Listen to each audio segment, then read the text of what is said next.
இன்றைக்கி நம்ம 12th இருக்கிற சான்றோர் சித்திரம் அப்படின்னு சொல்லி ஒவ்வொரு இயலுக்கு பின்னாடியும் ஒரு அறிஞரை பற்றி கொடுத்துருப்பாங்க. ஓகேவா? தமிழ் புலவர்கள், ஆசிரியர்கள், எழுத்தாளர்கள்னு சொல்லலாம். ஸோ அவங்கள பற்றி தான் இந்த ஒரே வீடியோவில் கம்பைல் பண்ணி பார்க்க போகிறோம். 12th இருக்கிறது ரொம்ப ரொம்ப முக்கியமானது.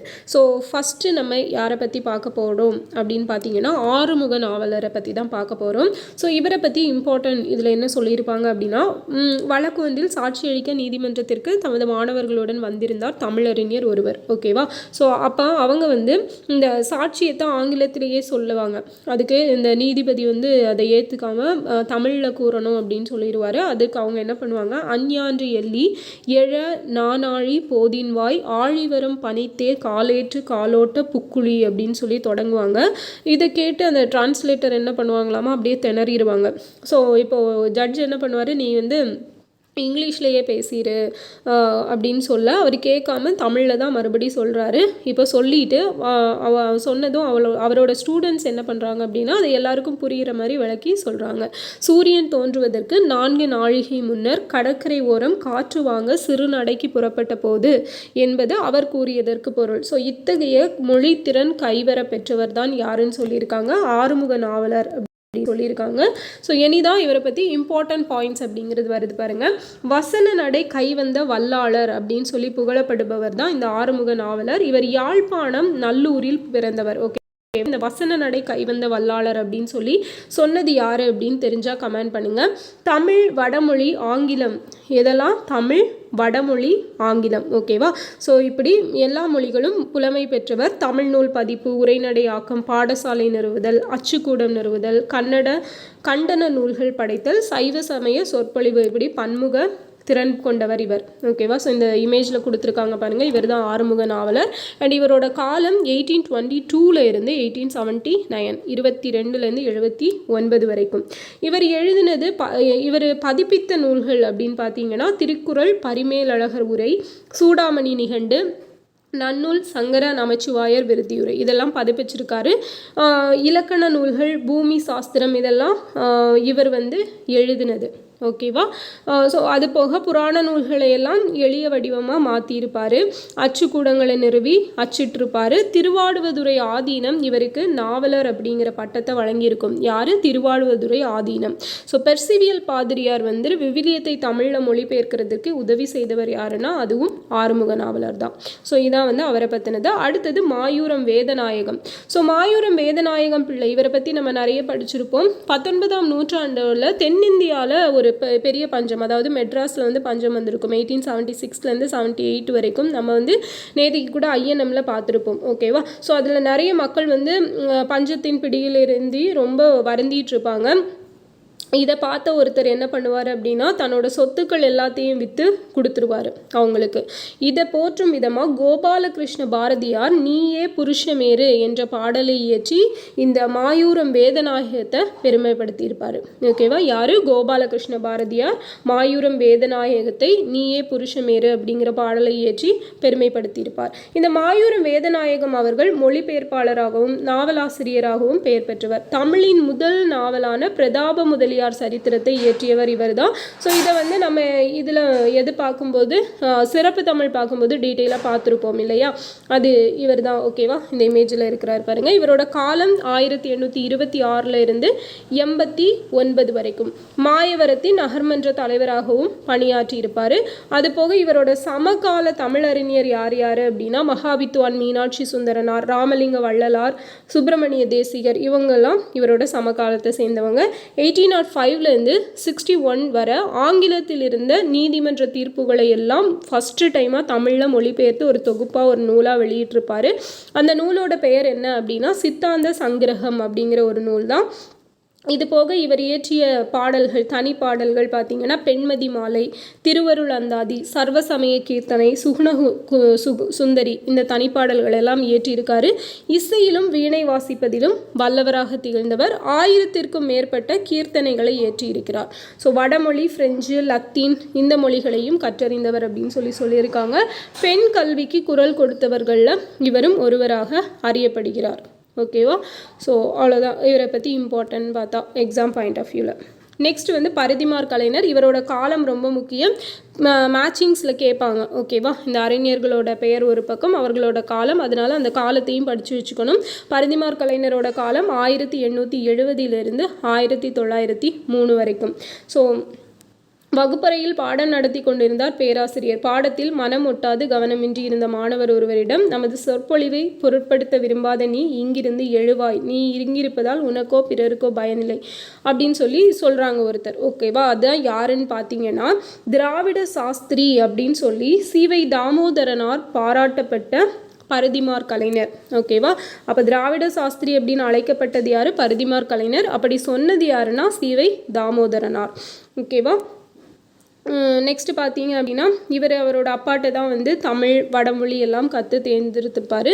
இவரை பற்றி இம்பார்ட்டன்ட் அப்படின்னு பார்த்தீங்க அப்படின்னா ரூபாவதி கலாவதி ஆகிய நாடக நூல்களையும் களவழி 40 நூலை தழுவி மான விஜயம் அப்படிங்கிற நூலையும் ஏற்றியிருப்பார். ஓகே, ஸோ களவழி 40 இந்த நூல் வந்து இதோட ஆசிரியர் யார் அப்படிங்கிறத கமெண்டில் சொல்லுங்கள். ஆங்கில நாடக இலக்கணத்தை அடிப்படையாக கொண்டு நாடகவியல் அப்படிங்கிற நாடக இலக்கண நூலையும் வெளியிட்டது யார் அப்படின்னா பரிதிமார் கலைஞர் தான். இந்த நாடகவியல் வந்து ப்ரீவியஸ் இயரில் ரிப்பீட்டடாக நிறைய டைம் கேட்டிருக்காங்க.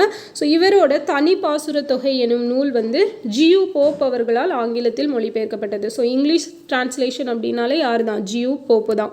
அடுத்தது மூசி பூர்ணலிங்கனாருடன் இணைந்து இவர் நடத்திய ஞான போதினி அப்படிங்கிற ஒரு நூல், அந்த இதழ். ஓகேவா, அந்த ஞானபோதினி என்ன இதழ்னு பார்த்தீங்க அப்படின்னா அறிவியல் இதழ். ஸோ ரொம்ப முக்கியம், ஞானபோதினி அறிவியல் இதழ் மூசி பூர்ணலிங்கராருடன் சேர்ந்து நடத்தியிருப்பார். தமிழை உயர்தனி செம்மொழி அப்படின்னு சொல்லி தன் பேச்சின் மூலம் முதலில் மெய்ப்பித்தவரும் இவர் தான். ஸோ இவரோட ஒரு வற்புறுத்தலின் பேர் தான் வந்து 2004 தமிழ் மொழியை வந்து உயர்தனி செம்மொழியாக நடுவண் அரசு அனௌன்ஸ் பண்ணியிருப்பாங்க. இவருக்கு அவரோட பெற்றோரிட்ட பேருன்னு பார்த்தீங்கன்னா சூரிய நாராயண சாஸ்திரி. இதுதான் இவர் தமிழில் பரிதிமார் கலைஞர் அப்படின்னு சொல்லி மாற்றம் பண்ணி வச்சுருப்பார். 33வது வயதில் வந்து இறந்திருப்பார். ஓகேவா, இதெல்லாம் இவரை பற்றினது. அடுத்தது மறைமலை அடிகள். ஸோ மறைமலை அடிகள் இவரை பற்றி ஆல்ரெடி நம்ம பார்த்துருப்போம் தனியாகவே ஒரு வீடியோவில். ஸோ இவரை பற்றி பார்க்கணும் அப்படின்னா இவர் ஒரு முறை இன்டர்வியூ போயிருந்தப்போ அங்கே பரிதிமார் கலைஞர் தான் இன்டர்வியூ எடுத்துகிட்டு இருந்தார். ஸோ அந்த டைமத்தில் குற்றியலுகரத்துக்கு எடுத்துக்காட்டு சொல்லுங்கன்னு சொன்னதும் மறைமலை அடிகள் என்ன சொன்னார்னா அக்தி எனக்கு தெரியாதுன்னு சொல்லியிருப்பார். ஸோ அவர் அதுக்கு என்ன சொல்லியிருப்பார், நீங்கள் செலக்ட் அப்படின்னு சொல்லுவார். அப்போ கூட இருந்தவங்கலாம் என்ன அவர் தெரியாதுன்னு இவ்வளோ திமிரா சொல்கிறாரு, நீங்கள் எப்படி செலக்ட் பண்ணலாம் அப்படின்னு சொல்லி கேட்டப்ப அக்து அப்படிங்கிறது ஆயுதத்தோட குற்றியலுகரம், எனக்கு அப்படிங்கிறது வன்தொடர் குற்றியலுகரம், தெரியாது அப்படிங்கிறது உயிர்த்தொடர் குற்றியலுகரம். ஸோ எல்லாத்தையும் ஒரே சென்டென்ஸில் அவர் சொல்லிட்டாரு அப்படின்னு சொல்லியிருப்பார். பரிதிமார் கலைஞருடான இவரோட நட்பு வந்து தனித்தமிழ் மீதான அடிகளாரோட பற்றை மிகுதியாக்கியது அப்படின்னு சொல்லியிருக்காங்க. அதே மாதிரி மறைமலை அடிகளாரின் இயற்பெயர் என்னென்னா சுவாமி வேதாச்சலம். ஸோ தமிழ் மீது கொண்ட பற்றின் காரணமாக தன்னோட பேரை வந்து மறைமலை அடிகள் அப்படின்னு சொல்லி மாற்றி வச்சிருப்பார்.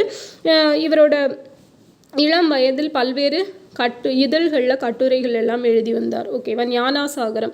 ஸோ ஞானசாகரம் 1902லையும் oriental mystic myna 1908, ocean of wisdom 1935 இந்த இதழ்கள் எல்லாம் நடத்திட்டு வந்தார்.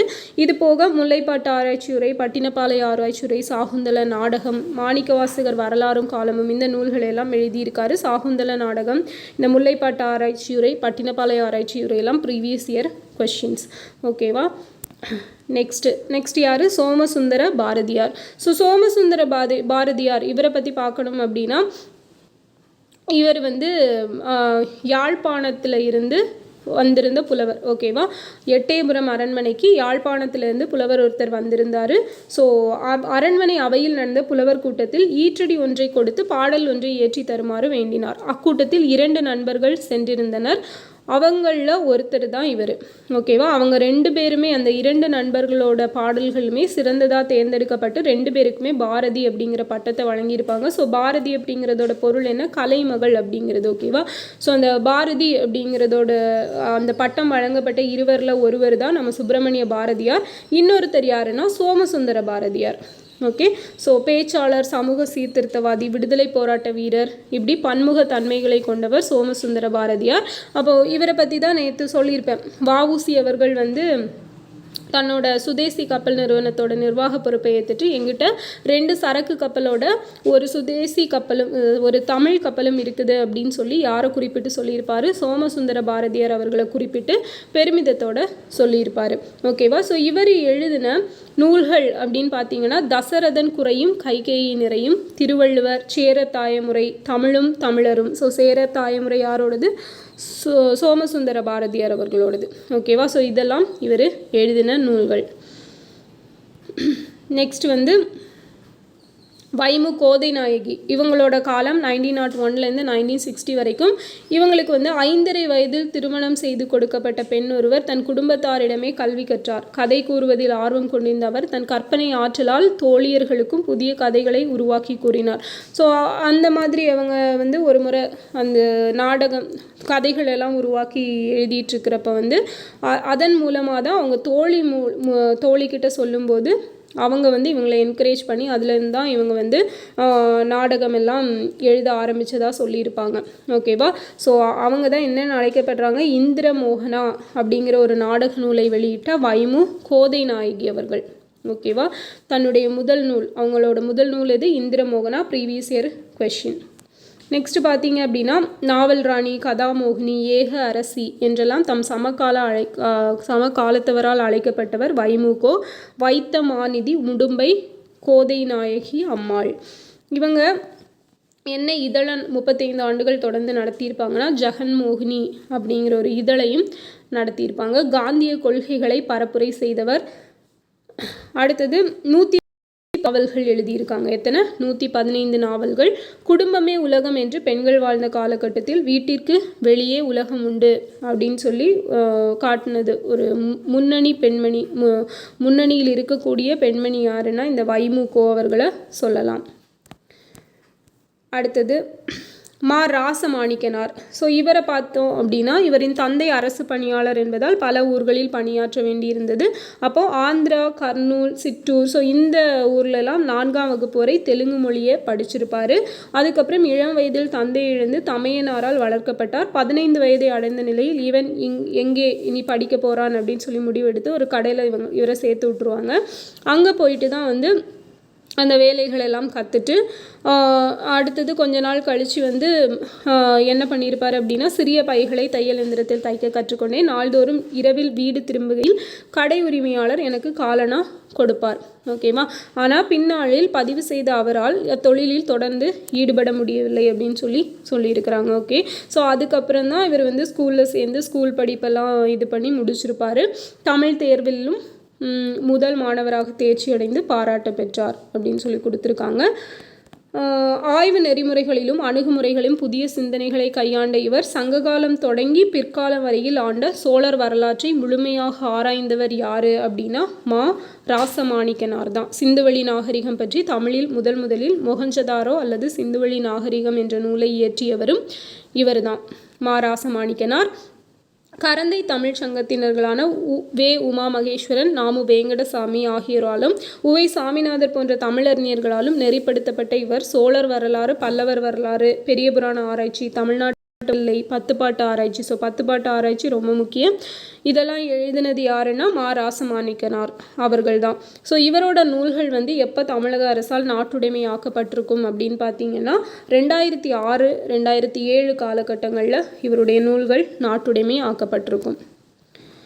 அடுத்தது ஃபைனலாக சுபமாணிக்கம் பார்த்தீங்க அப்படின்னா இவர் என்னன்னு சொல்லுவோம், தமிழ் இமயம் அப்படின்னு சொல்லி அழைக்கப்பட்டவர் சுபமாணிக்கம். ரொம்ப முக்கியம். தமிழ் இமயம் அப்படின்னு அழைக்கப்பட்டவர் சுபமாணிக்கம். எங்கும் தமிழ் எதிலும் தமிழ் அப்படிங்கிற கொள்கையை பறைசாற்றுவதற்காக தமிழ் வழி கல்வி இயக்கம் என்ற அமைப்பை நிறுவி தமிழ் சுற்றுலா மேற்கொண்டவர். தமிழ் வழி கல்வி இயக்கம் நிறுவியவர் சுபமாணிக்கம். ஓகேவா? ஸோ இது போக இவரை பற்றி இம்பார்ட்டன்ட்னு பார்த்தீங்க அப்படின்னா தமிழ் யாப்பியல் வரலாறும் வளர்ச்சியும் அப்படிங்கிற தலைப்பில் ஆங்கிலத்தில் ஆய்வு மேற்கொண்டிருப்பார். சங்க பாடல்களின் நுட்பங்களை கட்டுரைகளாக எழுதுவதில் ஆற்றல் மிக்கவர். தமிழ் காதல், வள்ளுவம், கம்பர், சங்கநெறி இந்த மாதிரி நூல்களை எல்லாம் எழுதியிருக்காரு. ஓகேவா? அடுத்தது ஆராய்ச்சி, கட்டுரை, நாடகம், கவிதை, உரை, கடித இலக்கியம், பதிப்பு என பல்துறை ஆளுமையான அவருக்கு தமிழக அரசு அவருடைய மறைவிற்கு பிறகு திருவள்ளுவர் விருது வழங்கியது. ஓகேவா. அப்போ இவர் வாசுபா மாணிக்கம் வந்து திருவள்ளுவர் விருது பெற்றிருக்காரு. 2006ஆம் ஆண்டு இவருடைய நூல்கள் வந்து நாட்டுடைமையாக்கப்பட்டிருக்கும். ஓகேவா. ஸோ அவ்வளோதான் 12th இருக்கிற சான்றோர் வந்து இதுதான். அந்த ஒரு 8 சான்றோர்களை பற்றி பார்த்துருப்போம். ஓகேவா. ஸோ இந்த பிடிஎஃப், இந்த கம்பைல் பிடிஎஃப், ஸோ உங்கள்கிட்ட புக்கு இருக்கும். அது போக இந்த பிடிஎஃப் வேணும் அப்படின்னா கமெண்டில் சொல்லுங்கள், நான் டெலிகிராமில் ஷேர் பண்ணுறேன். ஓகேவா. ஸோ இந்த வீடியோ யூஸ்ஃபுல்லாக இருந்திருக்கும்னு நினைக்கிறேன். மறக்காமல் ஒரு லைக் போட்டு உங்கள் ஃப்ரெண்ட்ஸுக்கும் ஷேர் பண்ணிடுங்க. நம்ம நெக்ஸ்ட்டு நீங்கள் கேட்ட ஹிஸ்ட்ரி வீடியோ வந்து நாளைக்கு பார்க்கலாம். Okay, thank you.